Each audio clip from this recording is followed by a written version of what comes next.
সকাল সকাল আজকে বেরিয়ে পড়েছিলাম কয়েকটি আইসিডিএস সেন্টার ভিজিটের উদ্দেশ্যে। তো আইসিডিএস সেন্টারগুলো পরিদর্শনে গিয়ে দেখলাম সকাল সকাল রান্না হচ্ছে।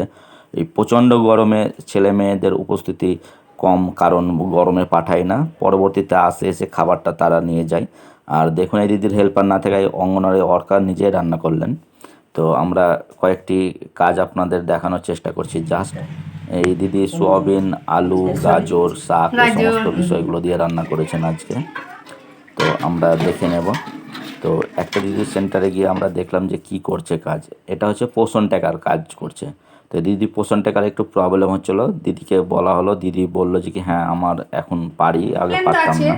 তো শুনে কাজগুলো নিই একটু। মোটামুটি আগে যেগুলো মানে খুব স্মুথলি হয়ে যেত সেইগুলো একটু মানে লেট হচ্ছে, অনেকটাই টাইম লাগছে। মানে একটা একটা কাজ করার পরে আর একটা যখন যাচ্ছি সেগুলো অনেক টাইম লাগছে। হ্যাঁ, সেই যেটার জন্য আমাদের সব সময় হয়তো সেন্টারে যেগুলো করি না সেগুলো বাড়িতে যেয়েও অনেকটা টাইম দিতে হয়। হ্যাঁ, যে মানে যেগুলো আমাদের পক্ষে একটু অসুবিধাই হচ্ছে। হ্যাঁ, স্যার তো হেল্প করে না আপনাদের? স্যার হেল্প করেন অবশ্যই, কিন্তু আমাদের যেগুলো আমার যেটা সমস্যা স্ক্রিনটা আছে এটা স্ক্রিনশট হচ্ছে না, ফোনে স্ক্রিনশটটা আসে না। আমি ঠিকঠাক হয়তো রিপোর্টটা স্যারের কাছে যেই সময় দেওয়ার দরকার সেইগুলো দিতে পারছি না।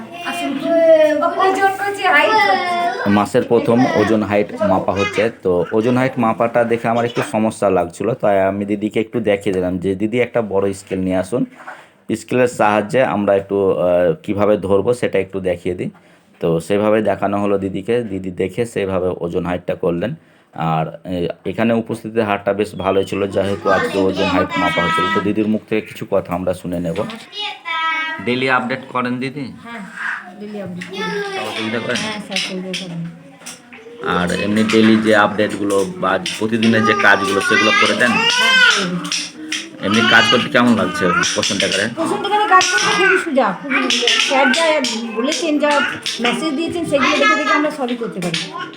অঙ্গনারী দিদিকে বললাম যে আপনি নিজেই মোবাইলটা খুলুন, খুলে আপনার মোবাইলে ক্লিক করুন, সেখানে দেখবেন যে আপনার প্রোফাইলের নিচে ভিউ প্রোফাইল বলে আছে অপশান, সেখানে ক্লিক করলে আপনার আধার ভেরিফিকেশান হয়েছে কিনা আপনি দেখে নিতে পারবেন।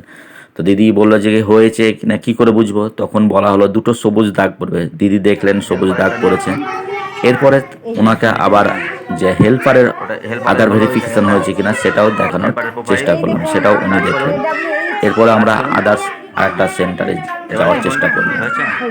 তাহলে এই দেখুন, এই যে সবুজ যে দাগটা আছে, ওই সবুজ দাগ হলো মানে আপনার হেল্পারের আধার ভেরিফিকেশন কমপ্লিট। এখন কিন্তু দিদিদের অনেক কাজ বেড়ে গেছে, যেহেতু আমাদের এই লকডাউনের সময় থেকে বিভিন্ন রকমের কাজগুলো বেড়ে যাচ্ছে। তো তার মধ্যে একটা কাজ এক্সট্রা হয়েছে পোষণ ট্যাকার। এই পোষণ ট্যাকারের মাধ্যমে দিদিদের কাজ বেড়েছে। স্কুলে যেমন বিভিন্ন রকমের কাজ বেড়েছে, তেমন আইসিডিএস সেন্টারগুলোতেও এরকম কাজগুলো বেড়ে গেছে। ফলে শুধু পড়ানোর বিষয়টা না, এভাবে অনলাইনের কাজগুলো দিদিদের করতে। আর একটা দেখুন, তারই একটা দৃশ্য আপনাদের সামনে তুলে ধরার চেষ্টা করুন। হ্যাঁ, এবার দেখুন এই হেল্পারেরটা দেখুন। তো আজ এই পর্যন্ত দিদিদের সঙ্গে কিছুটা সময় ব্যয় করলাম। তো আমরা কিছু প্রশ্নের সম্মুখীন হয়েছিলাম যার উত্তর আমি দিতে পেরেছি।